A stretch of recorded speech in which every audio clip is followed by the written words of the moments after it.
Oduu teenya jalqabaatiin godina Jimmaatti sigiga lafaa mudateen qabeenyi manca'uun himame.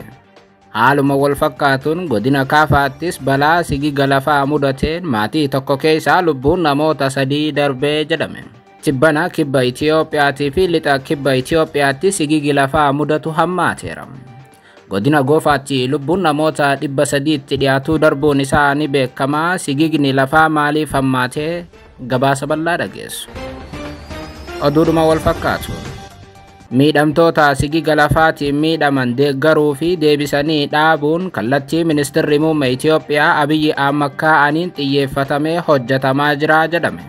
Ministeerri muummee Itiyoophiyaa miidhamtoota deebisanii dhaabuuf jecha kallattii kaa'uun ibsameeti jira. Kallattiin isaan kaa'an maal fakkaataa? Gabaasa bal'aa qabna. Oduu teenya xumuraatii fi biyya alaatiin Pireezidaantii itti aantuun Ameerikaa Kamala Harris amma yeroo itti waraanni Gaazaa dhaabbatudha jedhan. Ministeerri muummee Israa'el Beniyaamin Netanyaa'uun waraana dhaabuu qabu jechuun akeekkachiisan. Adde Kamala maaliif kana dubbatanii? Gabaasa bal'aa qabnaa. Akkam jirtu daawwattootaaf hordoftoota Anoolii Global Media. Oduuf odeeffannoo keenya guyyaa irraa tokko jennee jalqabneeti jirra. Odeeffannoo keenya ijoo isaa madhageessan guutuu isaa isin biraan geenya. Hagaa xumuraa sagantaa keenyatti dhaggeeffachuun yaada qabdan gara koomentiitiin nuuf barreessaa. Viidiyoon keenya namoota hedduu bira akka dhaqqabuuf ammoo like, share, subscribe godhuun dagatinaa isiniin jenna. Kallattumaan gara gabaasa bal'aattiin isin qajeelcha. Oduu teenya jalqabaatiin godina Jimmaatti sigiga lafaa mudateen qabeenyi manca'uun himame. Gama biraatiin godina Kaafaatti balaa sigiga lafaa mudateen maatii tokko keessaa lubbuun namoota 3 darbee jedhame. Tibbana kibba Itiyoophiyaatii fi kibba lixa Itiyoophiyaa bakkoota garagaraatti sigigi lafaa mudatu yaaddoo uumeeti jira. Haaluma kanaan naannoo Oromiyaa godina Jimmaa aanaa Goommaa gandoota garagaraa keessatti sigigaachuun lafaa mudachuu waajjirri koominikeeshinii aanaa Goommaa ibse. Koominikeeshiniin aanaa Goommaa akka beeksisetti sigigi lafaa kun gandoota aanichaa kanneen akka Qadaamaayee, Funtullee, Bashaashaa fi Barsoomaa keessatti mudateeraa jedhe. Rooba humnaa olii roobaa jiru wal qabatee sigiga lafaa tibbana aanicha keessatti mudate kanaan miidhaan lubbuu namaa irratti qaqqabe akka hin jirre kan ibse waajjirri koominikeeshinii kun hawaasni balaa kanaaf akka hin saaxilamneef ammoo qophii dursaatii fi of eeggannoo gahaa akka taasisu bulchiinsi aanaa Goommaa dhaamsa dabarseera. Haaluma wal fakkaatuun godina Kaafaatti balaa sigiga lafaa mudateen maatii tokko keessaa lubbuun namoota 3 darbuun himame. Naannoo kibba lixa Itiyoophiyaa godina Kaafaa aanaa Deechaatti rooba cimaa roobii adoolessa 24 halkan roobee hordofee balaa sigiga lafaa mudateen miseensota maatii tokko keessaa lubbuun namaa 3 dabruun dhagahameera. Balaa roobii darbee halkan keessaa naannoo sa'aatii 10tti mudate kanaan maatii tokko keessaa daa'imman waggaa 3 fi 8 dabalatee lubbuun namoota 3 darbuu waajjirri koominikeeshinii godinichaa ibseeti jira. Kana malees ammoo manguddoon miseensuma maatii kanaa ta'an tokko miidhaa ulfaataan irra gaheen gara magaalaa Boongaa hospitaala waliigala Gabra Tsaadiq Shaawootti geeffamanii wallaansa argachaa akka jiran ibsameeti jira. Dabalataan balaa sigiga lafaa kanaan ooyiruu qonnaan bulaa akkasumas ammoo qabeenyaa fi beeyladaa jiraattota irratti miidhaan ulfaataa ga'uu bulchiinsi godinichaa beeksiseera. Iddoo balaan kun qaqqabetti argamanii gadda isaanii kan ibsatan godina Kaafaatti itti waamamaa olaanaa mootummaa kan ta'an obbo Axinaafuu Hayilee akka godinichaatti gandoota balaa kanaaf saaxilamoo ta'an 84 adda baafamee hojiin hojjetamaa turuu eeraniiti jiru. Ammallee rooba cimaa waqtii gannaa kanarratti roobu ilaalcha keessa galchuun kutaalee hawaasaa hafan yeroof gandoota kana gadhiisanii naannawa isaaniif qophaa'etti qubachuu akka qaban hubachiisaniiru. Tibbana akkuma beekamu kibba Itiyoophiyaa Goofaatti balaa sigiga lafaa mudatee lubbuun namoota 260 olii darbeeti jira. Baay'inni namoota balaa sigiga kanaatiin du'anii 500 ta'uu akka danda'u ammoo dhaabbanni mootummoota gamtoomanii kaleessa beeksisee ture. Hanga adoolessa 24 2024tti namoonni du'uun isaanii godina Goofaatti mirkanaa'e 257 yoo ta'u kana olammoo lakkoofsi dachaa kanaa dabalee haga 500tti gahuu akka danda'u dhaabbata mootummoota gamtoomaniitti qindeessaan dhimmoota namoomaa Ochaan kaleessa ibsa baasee mirkaneesseera. Balaa uumame kanaan namoonni hedduun ammayyuu lafa jalatti awwaalamanii kan jiran yoo ta'u, mootummaa dabalatee dhaabbileen idil addunyaa namoota baasuuf sochii taasisuu irratti argamu.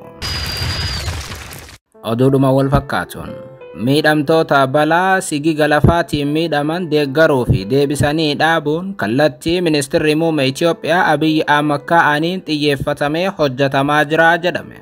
Miidhamtoota godina Goofaa aanaa Gazee Goofaatti lafti sigigaatee miidhaan irra gahe deeggaruu fi deebisanii dhaabuun kallattii ministeerri muummee kaa'aniin xiyyeeffatamee hojjetamaa akka jiru koomishiniin hooggansa sodaa balaa Itoophiyaa beeksiseera. Koomishinariin koomishinii hooggansa sodaa balaa Itoophiyaa Ambasaaddar Dr. Shifarraaw Tawalda Maariyaam tajaajila oduu Itoophiyaatti akka himanitti adoolessa 15/2016 godina Goofaa aanaa Gazee Goofaatti lafti sigigaatee lammiilee miidhamaniif deeggarsi taasifamuu itti fufeeraa jedhan. Haaluma kanaan akkaataa kallattii ministeerri muummee Abiyyi Ahmad kaa'aniin gareen hooggantoota olaanoo mootummaa federaalaa of keessaa qabu bakkatti argamuun hawaasa jajjabeesseeraas jedhan.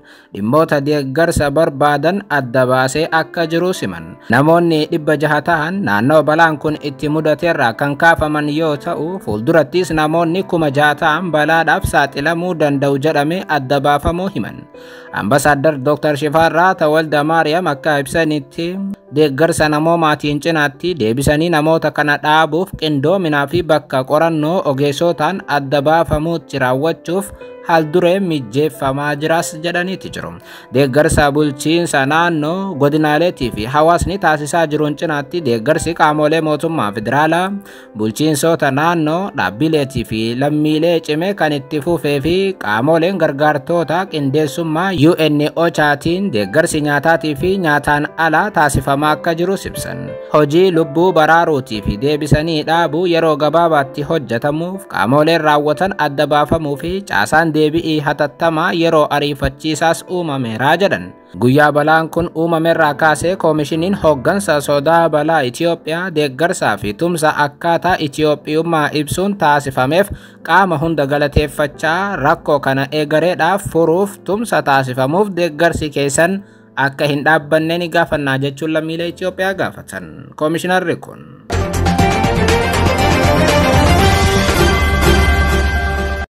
oduu biraatiin amma yeroo itti waraanni Gaazaa guutummaatti dhaabbachuu qabudha.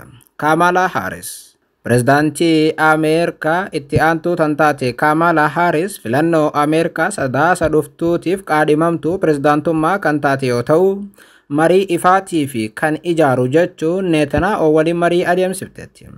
Haasaa pireezidaantii Baayiden irra jabaa taheen Kamalaan miidhaa Gaazaa irra gahaa jiruuf yaaddoo jabaa akka qabdu ifa gochuun akka itti Israa'el haleellaa ofirraa qolattu murteessaa ta'uu himte.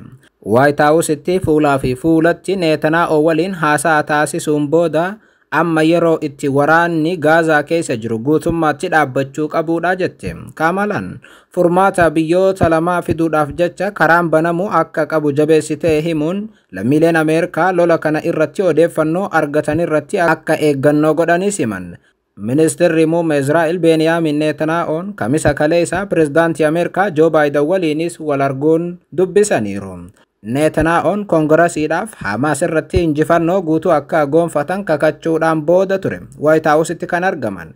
Yeroo kanatti deeggartoonni Filisxeem 1000 lakkaa'aman hiriira mormiif fuula isaanii duratti bahanii ture. Ministeera muummee Israa'el kanarratti biyya alaattis ta'ee biyya isaa keessatti waraana Israa'el Gaazaa irratti gaggeessaa jirtu hatattamaan akka dhaabaniif dhiibbaan irratti taasifamaa jira.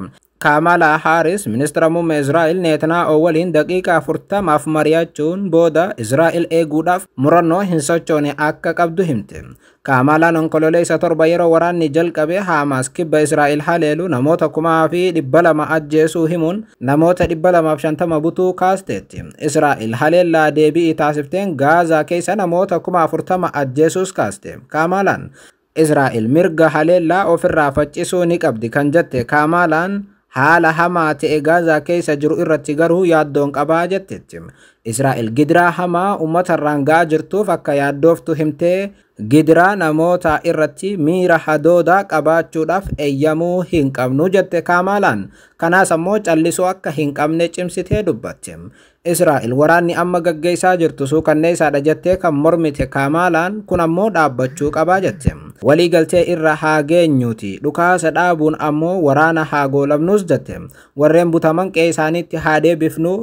Lammiilee Filisxeem haara galfii akkaan barbaadaa jiraniif haara galfii haa kenninuufi jechuun cimsitee dubbatte.